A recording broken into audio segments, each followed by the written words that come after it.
오늘은 저희가 민수기 14장 1절부터 12절까지를 본문으로 하여서 땅도 울고 하늘도 울고 라는 제목으로 말씀을 나누기 원합니다. 먼저 본문 같이 읽겠습니다. 시작. 온 회중이 소리를 높여 부르짖으며 백성이 밤새도록 통곡하였더라. 이스라엘 자손이 다 모세와 아론을 원망하며 온 회중이 그들에게 이르되 우리가 애굽 땅에서 죽었거나 이 광야에서 죽었으면 좋았을 것을 어찌하여 여호와가 우리를 그 땅으로 인도하여 칼에 쓰러지게 하려 하는가. 우리 처자가 사로잡히리니 애굽으로 돌아가는 것이 낫지 아니하랴. 이에 서로 말하되 우리가 한 지휘관을 세우고 애굽으로 돌아가자 하매 모세와 아론이 이스라엘 자손의 온 회중 앞에서 엎드린지라. 그 땅을 정탐한 자 중 눈의 아들 여호수아와 여분의 아들 갈렙이 자기들의 옷을 찢고 이스라엘 자손의 온 회중에게 말하여 이르되 우리가 두루 다니며 정탐한 땅은 심히 아름다운 땅이라. 여호와께서 우리를 기뻐하시면 우리를 그 땅으로 인도하여 들이시고 그 땅을 우리에게 주시리라. 이는 과연 젖과 꿀이 흐르는 땅이니라. 다만 여호와를 거역하지는 말라. 또 그 땅 백성을 두려워하지 말라. 그들은 우리의 먹이라. 그들의 보호자는 그들에게서 떠났고 여호와는 우리와 함께 하시느니라. 그들을 두려워하지 말라 하나 온 회중이 그들을 돌로 치려 하는데 그때 여호와의 영광이 회막에서 이스라엘 모든 자손에게 나타나시니라. 여호와께서 모세에게 이르시되 이 백성이 어느 때까지 나를 멸시하겠느냐. 내가 그들 중에 많은 이적을 행하였으나 어느 때까지 나를 믿지 않겠느냐. 내가 전염병으로 그들을 쳐서 멸하고 내게 그들보다 크고 강한 나라를 이루게 하리라. 아멘. 마태복음을 저희가 끝내고 이제 민수기로 다시 돌아왔습니다. 오늘 본문은 매일 성경에 오늘 바로 진도가 되는 부분인데요. 방금 전에 우리가 읽은 이 부분은 잘 아시지만 가데스 바네아에서의 반역이다라는 제목이 붙여져 있는 그런 굉장한 그런 그 사건이죠. 이 가데스 바네아에서의 반역, 성경 여기저기에서 인용이 되고 정말 이스라엘 백성들에게서는 엄청나게 중요한 그런 기점을 이렇게 맞이하는 그런 순간이 되었습니다. 사실 13장, 14장 전체의 내용을 오늘 커버하겠지만 저희는 그 일부분만 읽었습니다. 우리가 읽은 부분이 사실 굉장히 그 격한 감정이 막 표출되는 그런 본문입니다. 밤새도록 통곡을 했다 그런 표현도 나오고요. 그래서 저는 오늘 본문을 이렇게 묵상하면서 이런 심볼을 제가 좀 만들어 봤어요. 뭐 같습니까? 번개 같기도 하고 어떤 스파크 같기도 하고 지금 이 공동체, 이스라엘 공동체 안에 지금 엄청난 뭔가 큰 일이 벌어졌습니다. 제가 좀 이제 진행을 하면서 이 무엇을 상징하는지 좀 더 설명을 드리겠습니다. 이 모든 이야기의 시작이 결국은 정탐꾼들의 보고, 리포트 때문에 시작되지 않았습니까?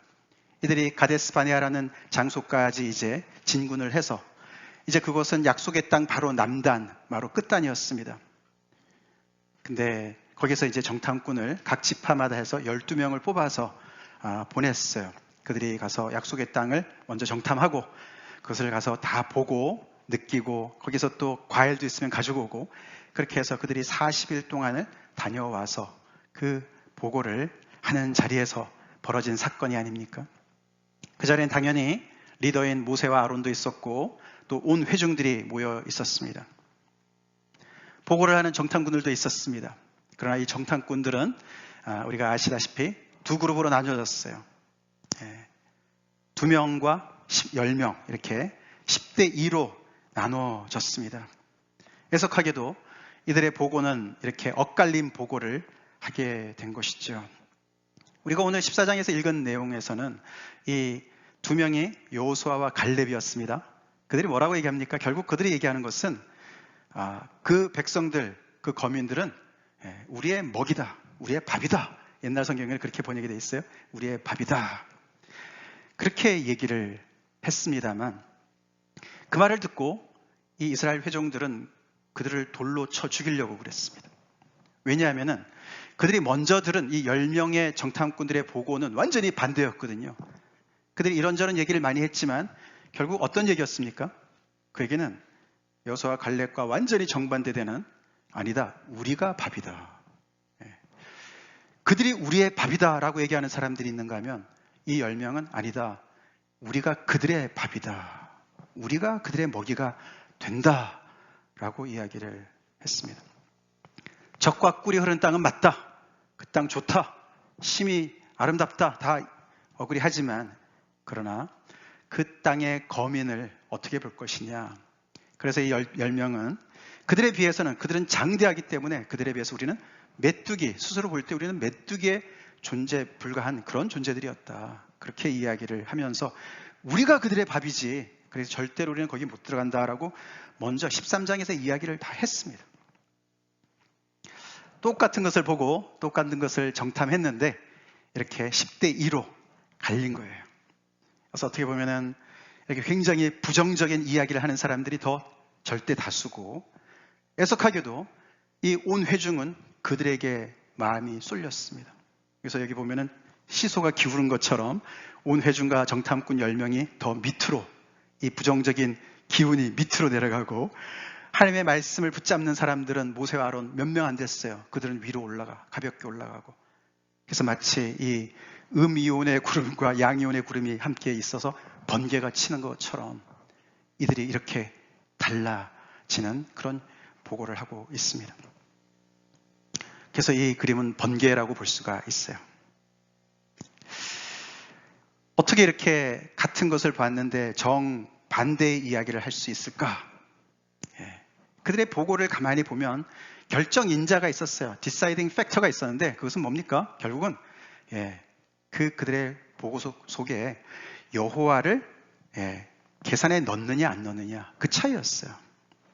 이 정탐꾼 10명은 그 땅이 굉장히 젖과 꿀이 흐르는 땅 맞고 우리가 가져온 이 포도송이 봐라 대단하지 않냐 다 얘기를 하지만 그 땅의 거민이 너무너무 장대하고 그 산성이 너무 견고하기 때문에 우리는 절대로 거기에 침범할 수 없다. 그들은 우리보다 강하다 라고 얘기를 하면서 한 번도 하나님의 이름을 거명하지 않습니다.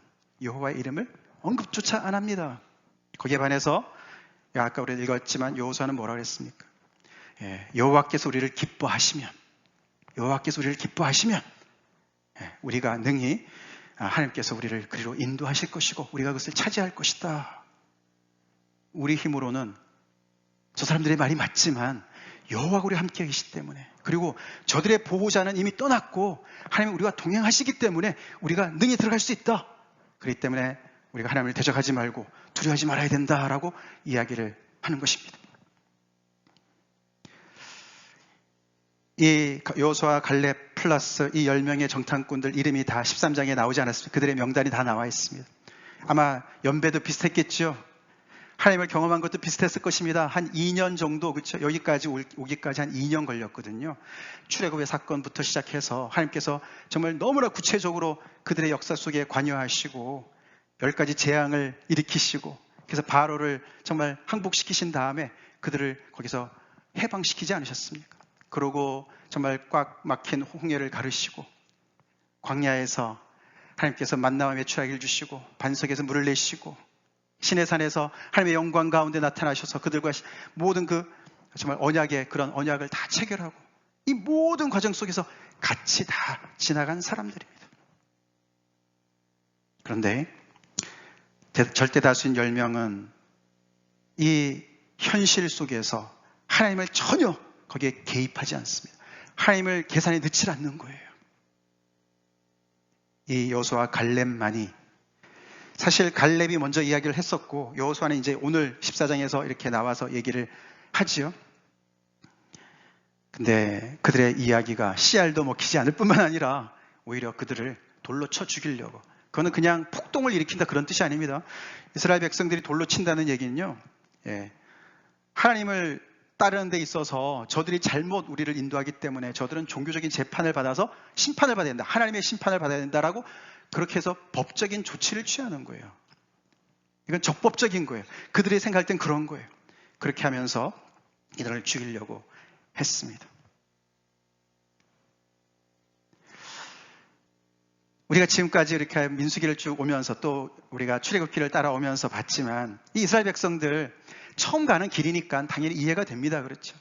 잘 보이지도 않으신 하나님, 음성을 듣긴 했지만 시내산에서 정말 그 불같은 그런 그 임하시는 그런 정말 흑암 가운데 또 구름 가운데 임하시는 하나님, 그런 하나님들을 간접적으로 이렇게 경험을 하지만서도 너무나도 익숙치 않은 이 하나님의 백성으로서 이렇게 준비되어지는 과정이 쉽지는 않았습니다. 그래서 계속 환경이 어려우면 계속 불평불만을 했습니다. 길이 험난하니, 먹을 게 없느니, 먹어도 왜 이렇게 만나밖에 안 주느냐. 우리가 거기 애굽에 있을 때는 그때는 거기서 부추도 먹고 마늘도 먹고 다 먹었는데 여기는 이거 도대체 이 만나, 이 지겨운 만나 언제까지 먹어야 되냐 이렇게 했습니다. 그래서 하나님께서 계속 참으셨어요. 근데 이번에는 이 사람들이 그냥 말만 하지 않고 어떻게 그랬습니까? 우리가 읽어봤지만 우리가 애굽에서 딱 죽었으면 좋았을 걸, 광야에서 죽었으면 좋았을 걸, 어쩌다 우리가 여기까지 왔냐, 그렇게 얘기를 합니다. 그러면서 모세 다 필요 없고, 가나안 땅 다 필요 없고, 적과 꿀이 흐르는 땅 다 필요 없고, 하나님과 언약 필요 없고, 하나님의 말씀 필요 없고, 다 필요 없고, 하나님조차 필요 없고, 우리 다시 한 사람을 지휘관을 세워서 애굽으로 돌아가자. 구체적으로 그렇게 계획을 세워서 그것을 행하려고 하면서 이 두 사람을 처단하려고 그런 거예요. 그러니 하나님께서 회막에서 나타나실 수밖에 없었어요. 우리가 자연현상을 보면 천둥이, 번개가 치고 나서 천둥이 치지 않습니까? 우리 여기 기후과학자가 계시는데 제가 막 이렇게 기후 가지고 얘기를 해줘서, 그래서 하나님께서 마치 천둥처럼 뇌성처럼 임하시는 겁니다. 뭐라고 말씀하셨습니까? 같이 읽어볼까요? 시작. 어느 때까지 나를 멸시하겠느냐? 어느 때까지 나를 믿지 않겠느냐? 하나님의 말씀이 뇌성과 같이, 천둥과 같이 그들의 이 불신앙을 책망하시면서 임하셨습니다.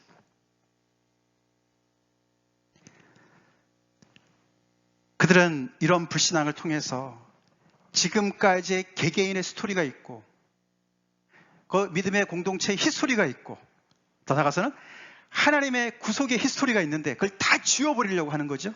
다 지워버리고 다시 모든 것을 애굽으로 돌아가겠다라고 이야기를 하고 있는 것이기 때문에 하나님께서는 왜 나를 멸시하느냐? 어느 때까지 그 말 속에는 너네가 충분히 나를 경험했고 내 은혜를 맛봤고, 더 나아가서는 뭡니까? 왜 반역이라고 우리가 얘기를 해야 됩니까? 이들은 하나님과 언약을 체결한 백성들이었어요. 이 사람들 한마디로 임자가 있는 사람들이었어요. 우리가 구약을 보면 언약 관계는 어떤 겁니까? 마치 부부간의 관계랑 마찬가지죠. 언약을 체결한 관계예요. 이들은 하나님 앞에서 하나님, 우리를 정말 은혜를 주셔서 우리를 정말 거룩한 백성으로 제사장 나라 우리를 삼겠다고 말씀하시는 대로 우리가 순종하였습니다. 모든 백성들이 그렇게 시내산 앞에서 그렇게 언약을 체결했어요. 이들은 임자 있는 몸들이었습니다. 그래서 하나님을 왕으로 섬기기로 작정한 사람들이에요. 근데 이제 그 여호와를 지워버리려고 하니까 반역인 거죠. 반역인 거죠. 지금까지 고생한 게 아깝지도 않은지 가나안 땅이 코앞에 있는데 거기서 다시 애굽으로 돌아가자, 그렇게까지 이야기하고 있습니다. 그 정도로 현실이 하늘이 무너지는 것처럼 그렇게 힘들게 느껴졌습니다. 우리가 번개가 치고 천둥이 울면 비가 오지 않습니까? 그래서 이렇게 백성들이 통곡을 하는 거예요. 웁니다. 너무나 밤새도록 우는 거예요. 그래서 오늘 제목이 땅도 울고, 백성들이 울어요. 그렇죠? 그 울음은 어떤 울음이겠습니까? 통탄의 울음이고 후회의 울음이고 자기 연민의 울음이죠. 믿음이 없어서 우는 것이죠. 안타깝지만 그런 울음입니다. 그 울음은 우리가 알겠는데, 제가 오늘 제목에 하늘도 울고 이렇게 제목을 잡았어요. 하늘도 울고. 하늘이 우나, 오늘 본문에서 우리가 그 부분도 좀 생각을 해보고 싶습니다. 지금까지는 하나님은 울지 않으시는 것 같아요. 그렇죠? 예, 정말 엄청나게 분개하시고 그들을 책망하시고, 하나님께서 이 문제를 어떻게 처리하고 계십니까? 하나님께서 대처를 하시는데, 우리가 아까 읽었지만 이렇게 말씀하셨어요. 다시 읽겠습니다. 시작. 내가 전염병으로 그들을 쳐서 멸하고 내게 그들보다 크고 강한 나라를 이루게 하리라. 놀랍지 않습니까? 우리가 성경을 건성으로 읽으면요, 하나님 한 번도 이런 말씀 하신 적이 없다, 이렇게 알 수가 있어요. 하나님은 늘 은혜로우시기 때문에 아무리 잘못해도 그냥 다 용서하시고 그냥 마음씨 좋은 할아버지야, 이렇게 알기가 쉬운데요, 그렇지 않아요. 여기 보니까요, 하나님 이렇게 말씀하셨어요, 모세한테. 근데 이게요, 처음이 아닙니다. 이게 처음이 아니에요. 이거 완전히 데자부 현상이거든요. 이게 두 번째입니다. 거의 1년 전에 시내산 아래서 한 번 또 이런 일이 있었어요. 무슨 일이 있었습니까? 모세가 십계명 받으러 시내산에 올라가서 너무 안 내려오니까 백성들이 뭘 했습니까? 밑에서 철야기도 했습니까? 아닙니다. 그들이 금송아지를 만들었어요. 그리고 금송아지를 세워놓고 이게 우리 신이다, 그렇게 하나님과 언약을 맺은 지 얼마 되지 않아서 아직 도장이 마르지도 않았는데 그렇게 거역을 했습니다. 그때 하나님이 똑같은 말씀을 또 한 번 하셨어요. 근데 오늘도 이 말씀 하시는 거예요. 하나님 그냥 겁주시려고 그랬을까요? 모세가 어떻게 하나 보려고 그러셨을까요? 모세가 혹시라도, 그거 좋은 아이디십니다. 저도 얘들 너무 싫어요, 다시 좀 시작합시다, 이렇게 하나하나 떠보려고 그랬을까요? 하나님은 정말 고민을 하고 계시는 것으로 우리가 받아들여야 됩니다. 어떻게 어느 데까지 이렇게 나를 시험하고 이렇게 불신할까? 하나님 이런 마음을 가지고 계시는 것도 진리입니다. 아멘? 이거 우리가 아멘으로 받아야 돼요. 그런데 모세가 똑같이 또 오늘도 중보합니다. 백성들을 위해서 중보해요. 그때 출애굽께서 했던 얘기랑 거의 비슷한 내용입니다. 두 가지를 얘기합니다. 하나님의 명성을 생각하세요. 하나님께서 만약에 그렇게 하시면 저 애굽에 있는 애들도, 여기 가나안 땅에 있는 애들도 다 하나님이 별거 아니라고 얘기할 거예요. 하나님 능력이 부족해서 이렇게 끄집어내 놓고서는 끝마무리를 못했다라고 분명히 얘기할 겁니다. 하나님의 명성에 금이 갑니다. 그래서 안 됩니다, 하나님. 두 번째는 뭐죠? 하나님의 성품에 호소합니다. 하나님 그런 분이 아니시잖아요. 하나님, 여기 우리가 오늘 본문에 보시면은 안 읽었지만요, 14장 우리가 16절에 보시면은 여호와는 노하기를 더디하시고 인자가 많아 죄악과 허물을 사하시나 형벌 받을 자는 결탄코 사하지 아니하시고 아버지의 죄악을 자식에게 갚아 3, 4대까지 이르게 하리라 하셨습니다. 출애굽기 34장 말씀을 인용하면서 모세가 얘기를 하는 거거든요. 하나님의 성품을 얘기합니다. 하나님께서 이렇게 말씀하시고 그때도 용서하셨는데, 그리고 또 이렇게 용서하겠다고 말씀하셨으니까 그 약속대로, 하나님의 성품대로 이들을 용서해 주세요 라고 말씀을 했습니다. 구하옵나니 죄 인자의 광대하심을 따라 이 백성의 죄악을 사하시되 애굽에서부터 지금까지 이 백성을 사하신 것 같이 사하시옵소서라고 모세가 간곡하게 백성들을 위해서 간구합니다. 그 뒤에 하나님께서 어떻게 하시는지 아세요? 이렇게 말씀하십니다. 같이 읽어볼까요? 시작. 여호와께서 이르시되 내가 내 말대로 사하노라. 그러나, 그래, 내 말대로 내가 백성들의 죄를 사하겠다. 그렇게 딱 끝나질 않으시고 그러나, 그래서 그 그러나가 굉장히 길어요. 내용이 너무너무 무시무시한 얘기가 나와요. 우리 하나님이요, 꽤 뒤끝이 있으신 분이세요. 우리 이거 잘 명심해야 됩니다. 하나님께서 죄악을 용서하시는 분이시도 하시지만 또 하나님의 성품이 어떤 성품이 있으십니까? 거룩하신 분이세요. 아멘? 거룩하신 분이세요. 죄를 미워하시는 분이세요. 질투하시는 분이세요. 질투하기까지 하나님의 백성들이 옳은 길을 가기를 원하시는 분이십니다. 제대로 된 부모가 자녀를 양육하고 자녀를 훈계하고 책망하듯이 그렇게 의의 길로 옳은 길로 인도하시는 하나님이신 줄로 믿습니다. 우리가 잘못 알면 안 돼요. 하나님 그냥 무조건 좋으신 분이셔. 내가 뭘 하든지 상관없어. 성경을 잘 몰라서 그렇죠.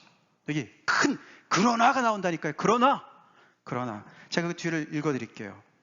21절부터 그러나 내가 용서는 하는데 그러나 진실로 내가 살아있는 것과 여호와의 영광이 온 세계에 충만할 것을 두고 맹세하노니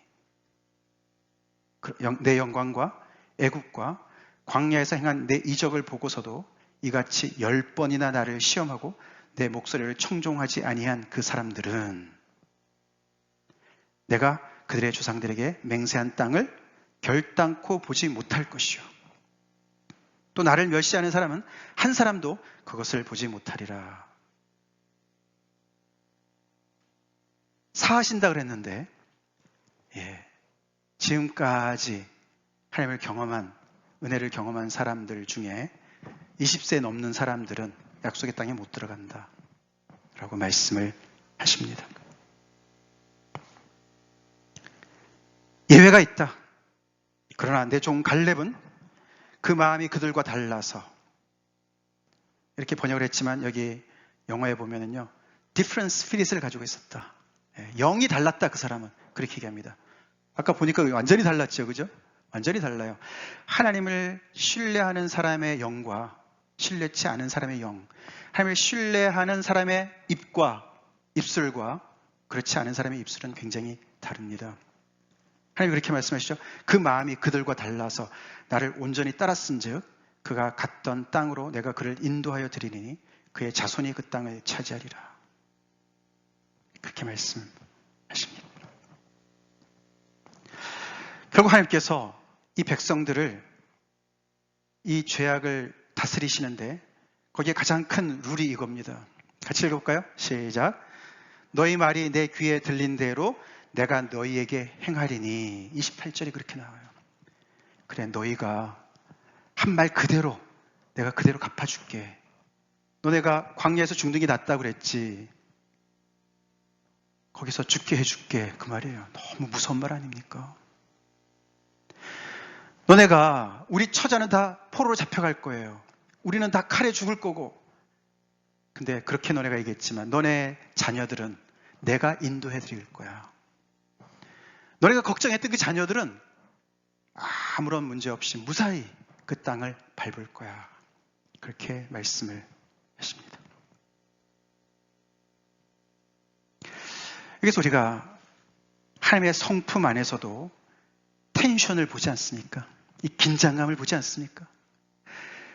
하나님께서 이 모세가 이야기한 것을 하나님께서 너무나 정말 무자비하시고 사랑이 없으신 분이신데 모세가 막 그런 얘기를 하니까 가만히 있어봐. 내가 그러면 자비를 좀 베풀어야 되나? 이런 분이신가요? 아니죠? 아닙니다. 하나님의 그 긍휼의 성품과 하나님의 거룩하심의 성품이 둘이 같이 그 안에서 어떻게 보면 싸운다고 볼 수가 있어요. 하나님의 고뇌를 우리가 느낄 수가 있어요. 하나님이 어떻게 그러실 수 있지? 아니에요. 우리가 부모가 되면 알 수 있어요. 자녀들 말 안 들 때. 딱 그 마음이잖아요. 그렇죠? 혼도 내야 되는데 이 또 혼을 잘못 내면 또 잘못 갈 수 있으니까 그 부모의 심정, 그 사랑하지만 또 이게 너무나 잘못됐기에 혼을 내야 되는 어떤 그런 그 마음, 그 싸우는 마음, 우리가 그것을 느끼지 않습니까? 여기서. 그래서 하나님 안에서도 이 번개가 치는 거예요. 음이온과 양이온이 같이 만나는 거예요. 적어도 이 순간에서는 가데스 바네아에서는 하나님께서 결국은 이렇게 말씀하신 대로 이루어집니다. 그러시면서 너네 방향을 돌려서 다시 홍해길을 따라 광야로 들어가라. 너네 자격 없어. 그래서 그들은 곧 2년의 그 모든 것을 마치고 이제 가나안 땅으로 입성할 수 있었던 그 순간이었었는데 그들은 다시 돌려서 40년 동안, 38년 동안 그 광야를 뱅뱅 도는, 그래서 결국은 1세들은 다 죽게 되는 그런 벌을 받습니다.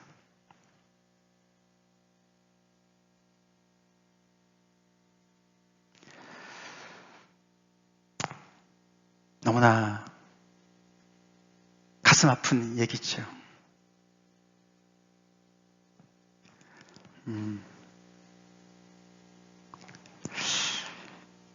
여기에서도 우리는 땅은 울지만 하늘도 우나 질문할 수 있어요. 근데 벌써 전조가 보이지 않습니까? 하나님께서 고뇌하세요. 용서는 하시죠.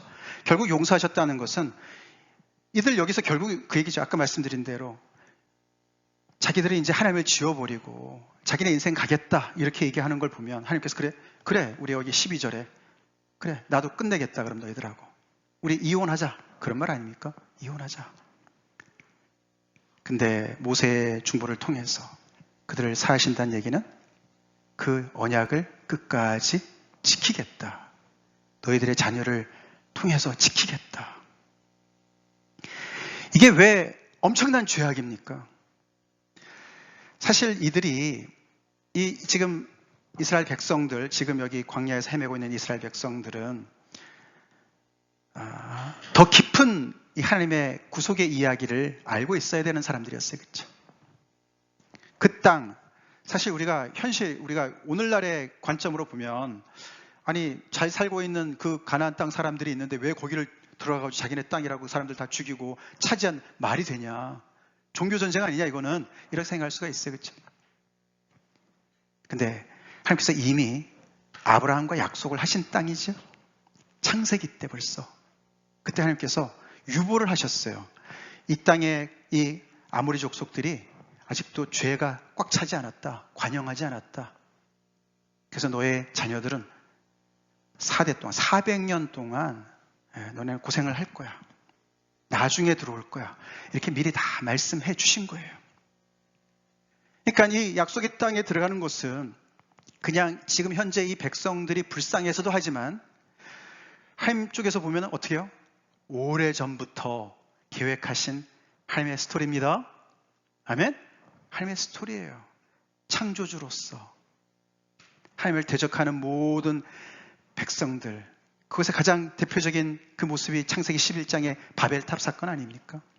하나님을 대적해서 모든 인간의 모든 문명을 다 집중해서 높은 탑을 쌓아서 하나님과 견주어서 하나님과 비슷해지려고 하는 그런 인간들, 그렇게 깜깜한 꽉 막힌 그런 인간들의 역사 속에서 하나님께서 주권적으로 한 사람 아브라함을 선택하시고 그의 은혜를 주시고 그를 통해서 모든 민족들이 복받게 하기 위해서 하나님께서 계획하신 구속의 역사입니다.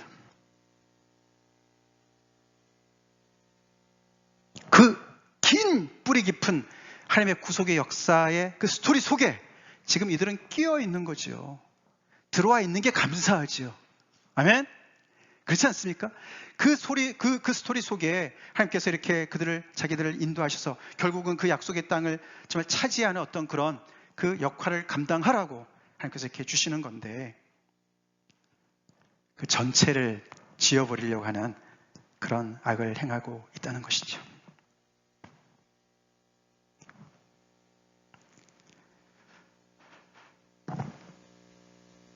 아까도 말씀을 드렸지만 이 가데스 바네아의 이 스토리는 우리가 흔히 그런 말 하지 않습니까? 인구에 회자한다 그런 말 해요. 그렇죠? 사람들의 입에 오르락 내리락 하는 그런 사건입니다. 이거야말로 진짜 인구에 회자하는 그런 사건이 되었습니다.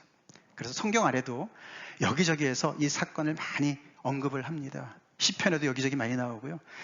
우리가 신약에도 크게 두 군데를 살펴볼 수가 있는데 고린도전서 10장이랑 히브리서 3장에 나옵니다.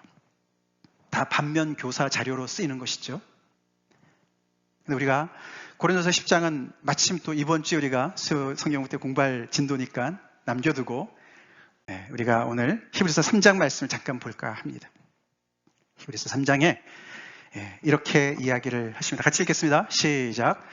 형제들아, 너희는 삼가 혹 너희 중에 누가 믿지 아니하는 악한 마음을 품고 살아계신 하나님에게서 떨어질까 조심할 것이요, 우리가 시작할 때에 확신한 것을 끝까지 견고히 잡고 있으면 그리스도와 함께 참여한 자가 되리라.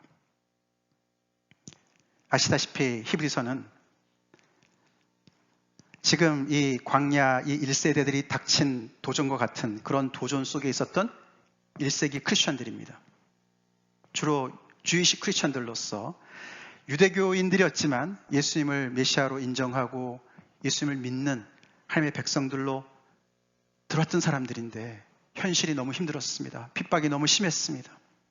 유대교로 전향을 다시 가면 그 핍박을 피할 수 있었기 때문에 많은 사람들이 다시 그쪽으로 돌아가는 그런 사람들을 향한 말씀이 바로 히브리서예요.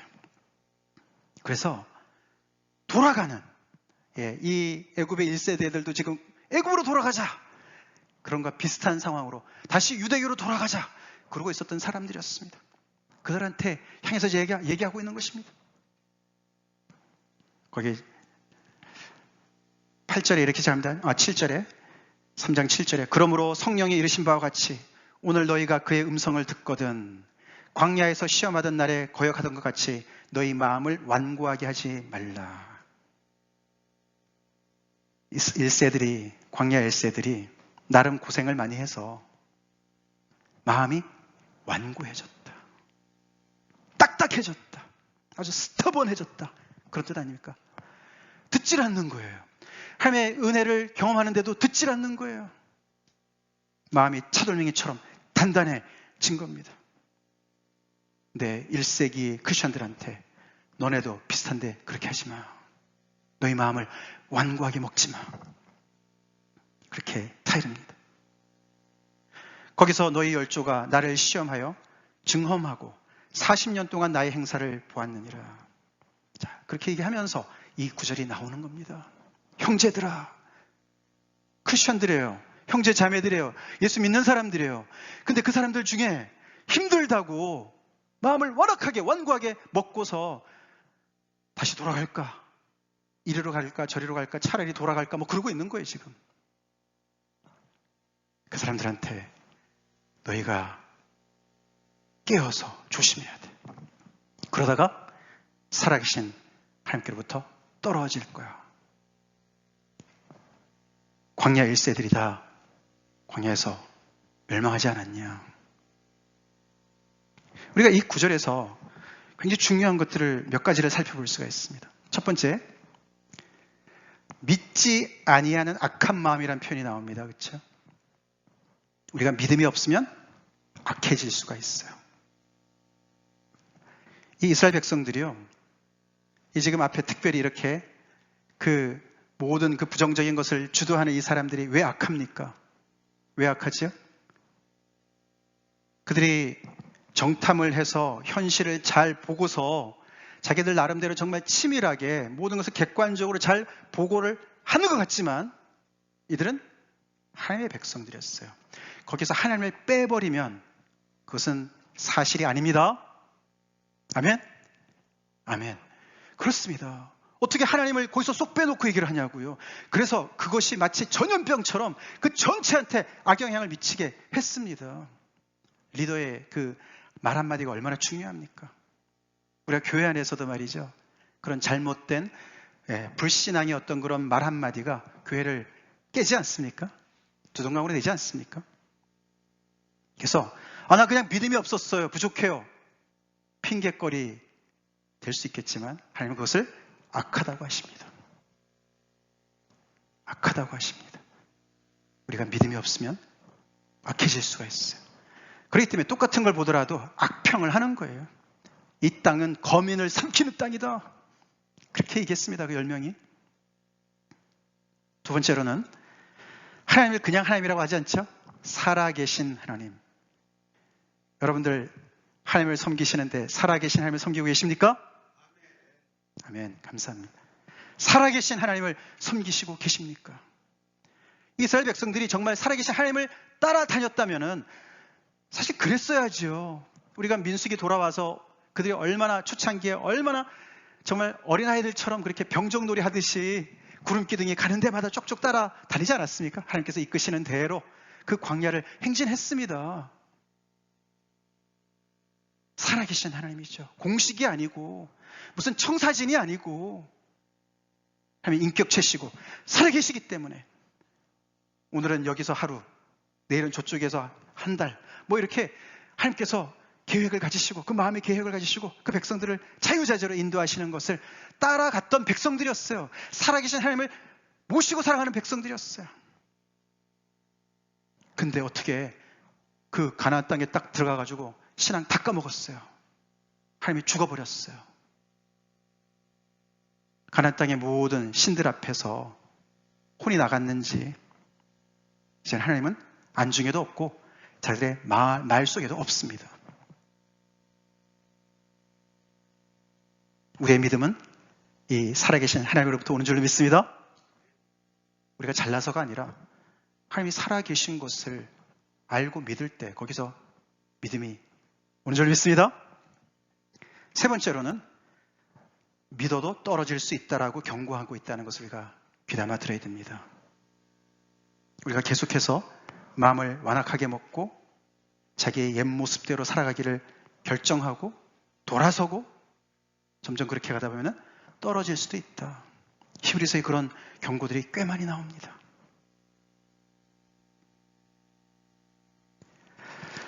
그 다음에 여기 밑에 줄에서 14절에서 보시면 우리가 시작할 때 확신한 것을 끝까지 견고히 잡고 있으면 끝까지 가야 됩니다. 끝까지 가야 돼요. 도중합차는 없습니다.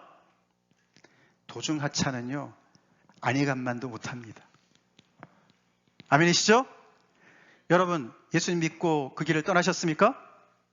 칼을 뽑았으면 뭐라도 해야죠. 칼을 뽑았으면 끝까지 가야 됩니다. 예수님 믿었으면 끝까지 가셔야 돼요. 끝을 봐야 돼요. Finish strong! 영어에 그런 표현이 있어요. 용두사미 말고 끝까지 가야 됩니다. 끝까지. 요수와 갈렙처럼 끝까지 가야 될 줄로 믿습니다. 마지막으로 다섯 번째요. 여기 그리스도가 나와요. 그리스도. 우리가 지난주, 지지난주 계속해서 우리가 십자가의 고난과 죽음과 부활을 예수님의 그 십자가의 순종을 다 살펴보지 않았습니까? 이 그리스도는 그냥 그리스도가 아니죠? 어떤 그리스도입니까? 그냥 영광을 받으신 그리스도가 아니지 않습니까? 그렇죠? 어디서 영광을 받으셨어요? 십자가에 못 박히셔서 영광 받으신 분이세요. 그게 왜 중요합니까?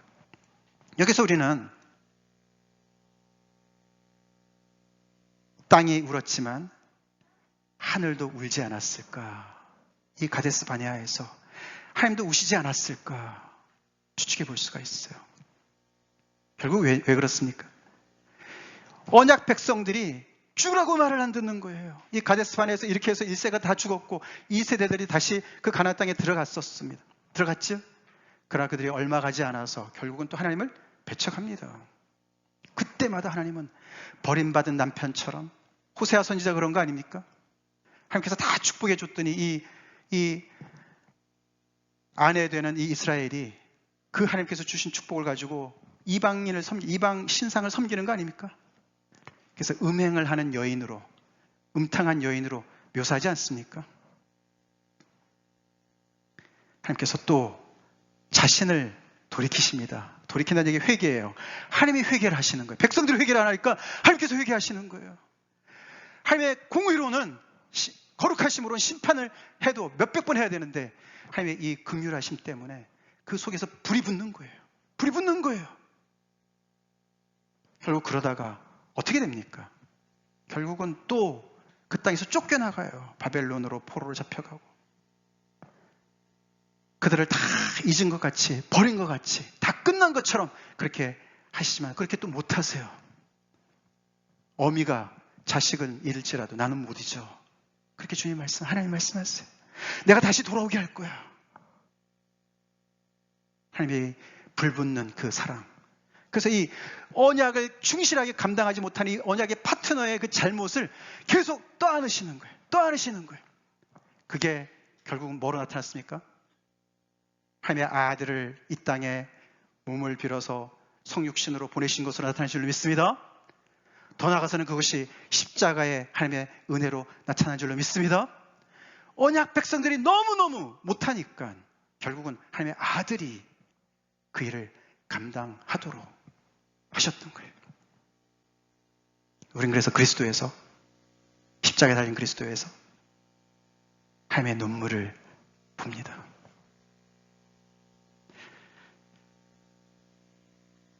우리의 완악한 마음을 하나님은 너무나 아파하시고, 우리의 불신앙을 너무너무 가슴 아파하시고, 우리만 우는 것이 아니라 하나님도 울고 계십니다. 그게 십자가예요.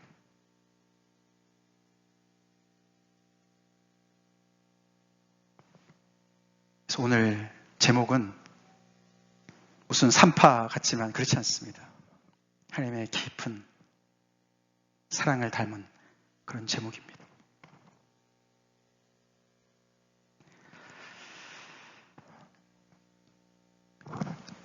이 1세기 크리스천들, 주로 히브리 사람들이었지만, 유대인들이었지만, 이들 또한 지금 오늘 본문의 그 주인공들처럼, 광야 1세대들처럼 이들도 가데스 바네아 앞에 섰던 사람들이에요. 그렇죠? 그들에게는 박해였습니다. 예수님 믿으면 박해가, 구체적인 박해가 왔던 것이죠. 가데스 바네아, 약속의 땅을 앞두고 있는 그들, 지금까지 하나님께서 인도해 주셨는데, 하나님의 은혜가 큰데 현실에 전진하려니까 너무나 가로막혀 있는 현실이 너무 큰 거죠. 그래서 돌아가야 되나 고민하고 있는 그 자리, 그 자리가 바로 가데스 바네아입니다. 우리 각자의 가데스 바네아가 다 있습니다. 거기서 어떻게 하실 겁니까? 우리 각자가 다 그 자리가 있지만 공동체로서 누구도 예수를 믿는다면 한 사람도 예외가 될 수 없는 가데스 바네아의 자리가 있습니다. 그것이 바로 우리 지난주에 읽었던 이 부분입니다. 같이 읽겠습니다. 시작.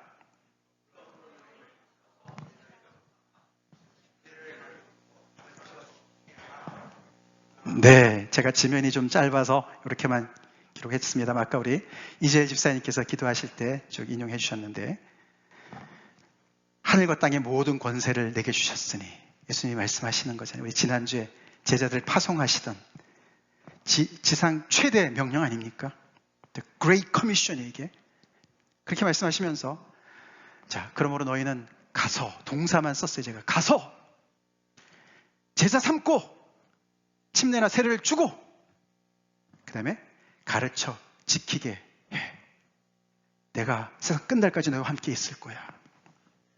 아멘. 이 말씀이 우리에게는 가데스 바네아의 자리인 줄로 믿습니다.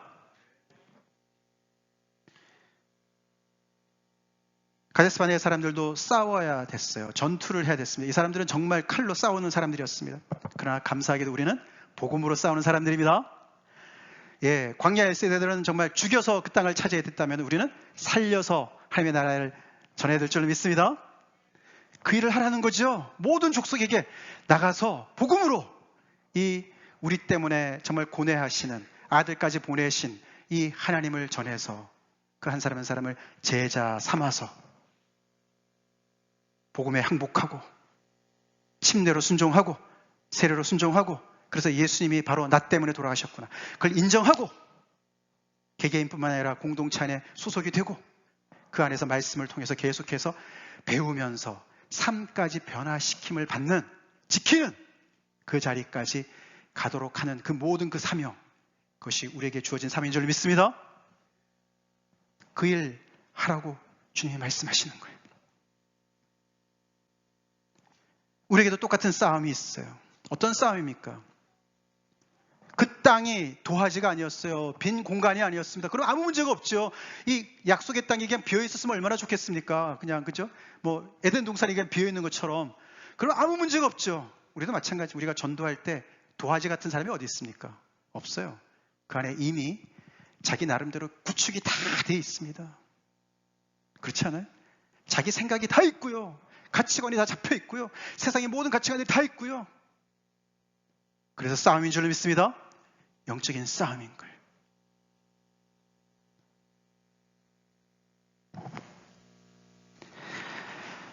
여기서 우리가 선교, 전도의 어떤 얘기지만 구체적으로 우리가 가르쳐 지키게 하는 부분에 있어서 우리의 삶 전체를 얘기하는 거 아닙니까? 그것은 우리가 공동체를 믿음 아래서 세워나가는 것부터 시작해서 부부간의 관계까지, 자녀들과 부모의 관계까지, 그 속에서 하나님의 말씀대로 내 원래 습관이 있고 나의 원래 그런 가치관들이 있지만 그 모든 것들을 다 하나님의 말씀 앞에 굴복시키고, 아멘? 그러고 그 안에서 하나님의 나라를, 하나님의 뜻을 세워나가는 그런 싸움을, 선한 싸움을 계속 하는데 우리가 하다 보면 지치지요. 안 되는 것 같지요. 포기해야 될 것 같지요. 그래서 돌아설 겁니까? 돌아설 거냐고요?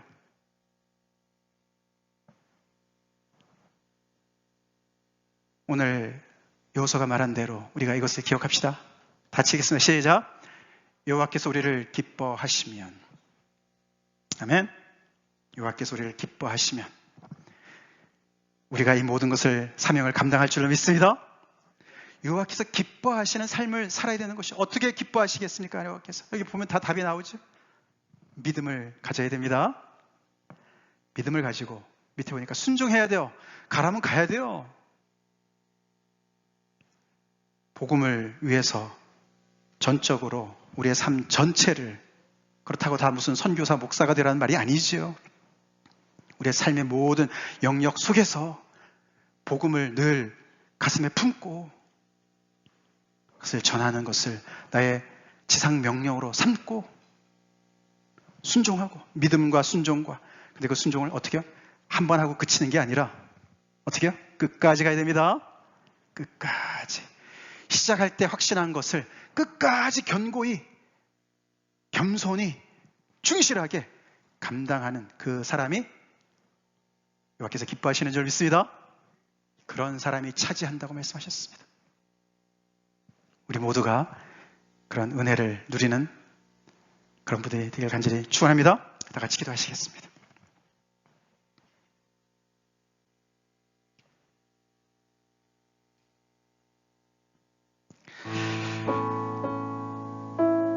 너무 힘드셔서 울고 계십니까? 그 눈물의 의미가 무엇입니까? 오늘 이스라엘 백성들처럼 믿음이 부족해서, 없어서, 지금까지 믿음의 길을 오긴 왔는데 이건 뭐냐, 다시 돌아갈래도 돌아갈 수도 없고, 전진하려니 죽을 것 같고, 지금 가지고 있는 거 그나마 다 잃을 것 같고, 오도 가도 못한 답답한 상황, 믿음 없는 우리를 보시며 하늘도 울고 계십니다. 속수무치라 울고 계시는 게 아니라 하나님께 나오라고, 하나님이 기뻐하는 삶으로 다시 회복하라고 믿음을 가지고